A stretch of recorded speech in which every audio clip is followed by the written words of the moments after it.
Monsieur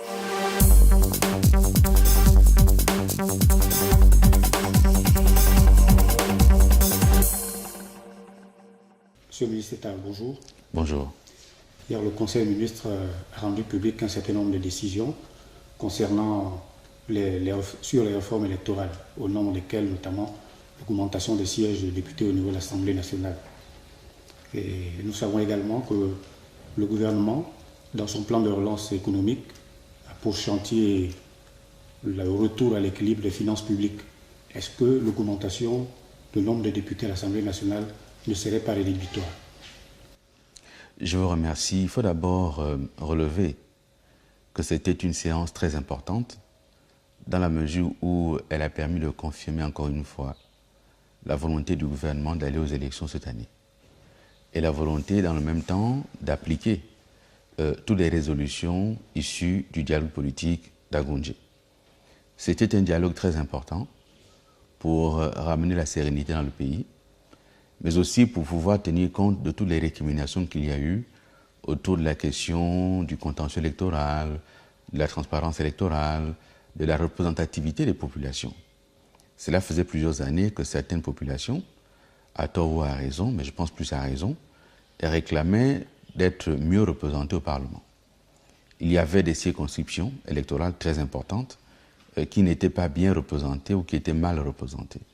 Et donc, ce qui a été fait, c'est d'une part la traduction en acte d'une volonté politique exprimée lors du dialogue d'Agoundjé. Et lorsque vous regardez dans le détail, il s'agit de quoi? De faire en sorte que dans chaque capitale provinciale, il y ait non pas un seul député, mais un député par arrondissement. C'est le principe de base.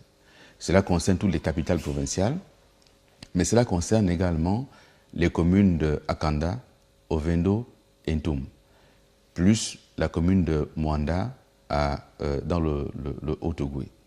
Mais la question, c'était également de tenir compte d'un certain nombre d'éléments passés pour les corriger. Vous aviez la commune de Port-Gentil avec un député par arrondissement, donc 4 députés. Vous aviez la commune de Franceville qui avait aussi 4 arrondissements, mais un seul député pour l'ensemble de la commune. Donc il a fallu là apporter des correctifs. Pour revenir sur le cas de Libreville, chaque arrondissement de Libreville va maintenant avoir 2 députés. Vous aviez le 6e arrondissement qui n'était quasiment pas représenté, qui va maintenant avoir 2 députés. Donc, ces correctifs étaient devenus indispensables. Ils ont été apportés. Cela porte maintenant le nombre de députés à 143 au lieu de 120. Et vous demandez si cela ne va pas accroître les dépenses publiques. Si vous regardez sur ce angle, oui, en effet, cela va accroître les dépenses. Mais il ne faut pas regarder ça uniquement du point de vue de l'Assemblée nationale. C'est une réforme plus large qui concerne la représentation au Parlement. Comme au niveau de l'autre chambre du Parlement, le Sénat, il va y avoir une diminution du nombre de sénateurs et donc au final, on va gagner. Le Sénat va perdre environ 50% du nombre de sénateurs actuels et donc du coup, le nombre global de parlementaires va baisser. Et donc au niveau de la charge publique, c'est plutôt une diminution qu'un accroissement. Est-ce que le découpage a été fait en fonction de la taille démographique de chacune des localités? Disons que sur ces questions de découpage électoral, il n'y a pas un seul critère qui soit universel. En général, on fait un peu le mélange à la fois de la question démographique, mais aussi de la question territoriale.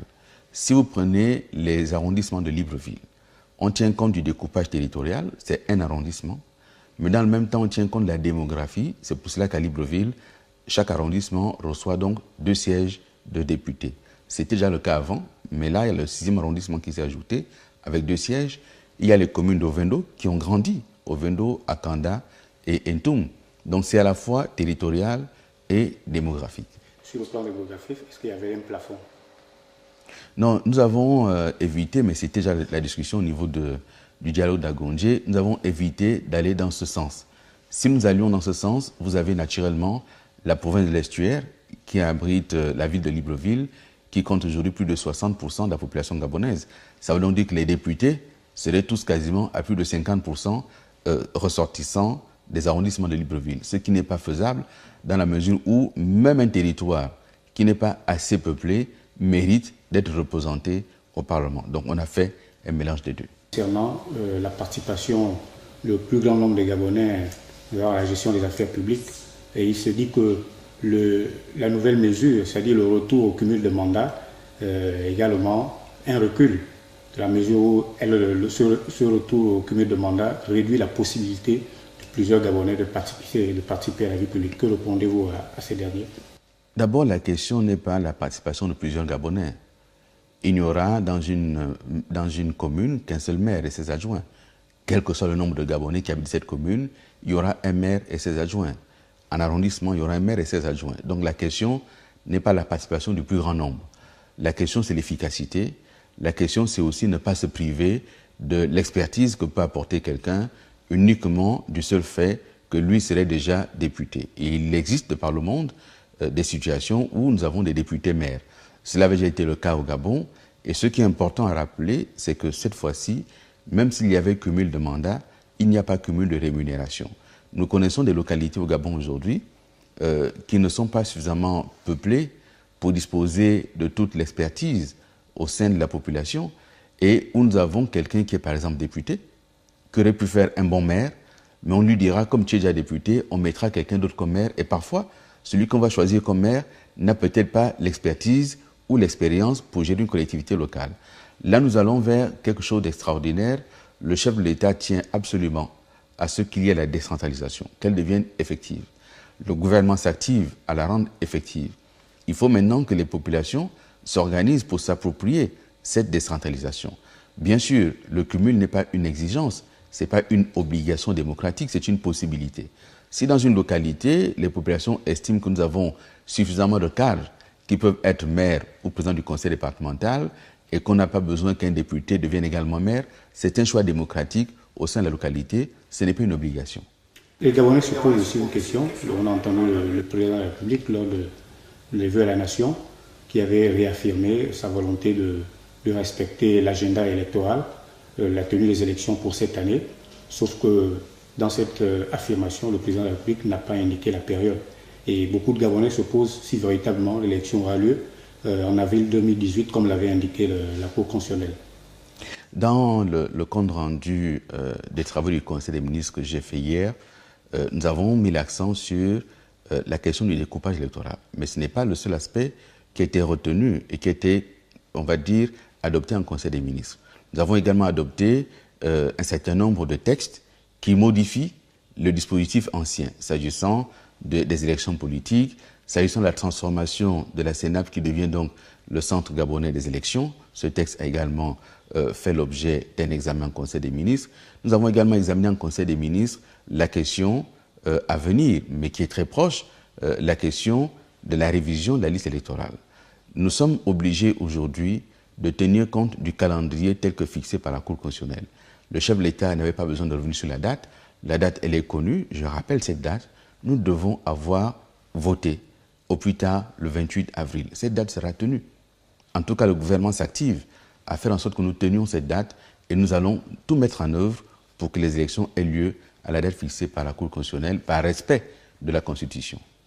Monsieur le ministre d'État, hier, M. Jean Yéguendon a dit qu'il n'était pas favorable à la tenue de l'élection législative, qu'il ne participerait pas à cette élection législative. Que lui répondrez-vous? Bon, d'abord que c'est un homme tout à fait libre et qu'être candidat à une élection, encore une fois, n'est jamais une obligation. M. Jean Yéguendon est aujourd'hui sénateur de Libreville. En tant que sénateur, il ne peut pas être candidat à la députation à moins de démissionner de son mandat. Ce, je crois qu'il n'a pas envie de faire. Je pense donc qu'il s'exprime plus pour d'autres que pour lui-même. Ça, c'est la première chose. La seconde chose, c'est qu'il est tout à fait libre. Mais je le dis encore une fois, le problème qui se pose, c'est que M. Yéguendon nous dit qu'il faut des préalables. Au nombre de ces préalables, il y a la communauté internationale. Mais M. Jean Yéguendon oublie une seule chose, c'est que nous sommes assez mûrs et nous avons bien vu ce qui s'est passé avec l'ingérence d'un certain nombre d'acteurs de cette communauté internationale. Nous n'acceptons plus de parasiter et de paralyser le processus démocratique gabonais par des entrées intempestives de personnes qui n'ont aucun intérêt au Gabon et donc qui ne comprennent pas ce que veulent les Gabonais. Nous voulons une démocratie. Nous voulons également un apaisement politique et nous sommes obligés d'aller à cette élection. Que M. Yguindong ne participe pas, c'est son choix, c'est sa liberté. Du reste, il n'a pas de parti politique, il n'appartient pour l'heure à aucun parti politique et la coalition au nom de laquelle il s'exprime n'est pas un parti politique et plusieurs partis de cette coalition ont déjà dit qu'ils participeraient aux élections. Ce n'est plus qu'une question de temps. Je suis convaincu que l'Union nationale participera aux élections.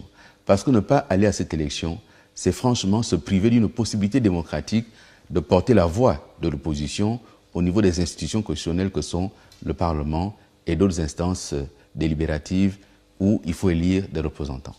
La semaine dernière, disait qu'il devrait œuvrer dans le sens de la réconciliation nationale en invitant Jean Ping et toute sa coalition à venir s'asseoir autour du même table que le pouvoir en place pour négocier la réconciliation nationale. Que pensez-vous de ça?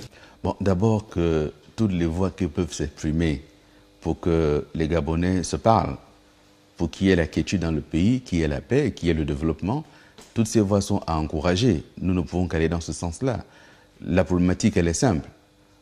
Ali Bongo Ndimba a été élu président de la République.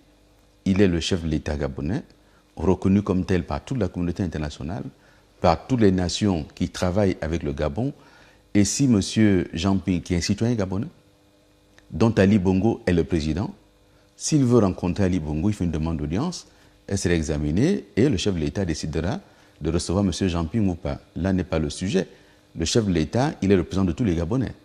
Donc si M. Jean Ping a besoin de le rencontrer, il n'y a pas de raison qu'Ali Bongo ne reçoive pas Jean Ping. Mais ça s'apprécie sur un calendrier.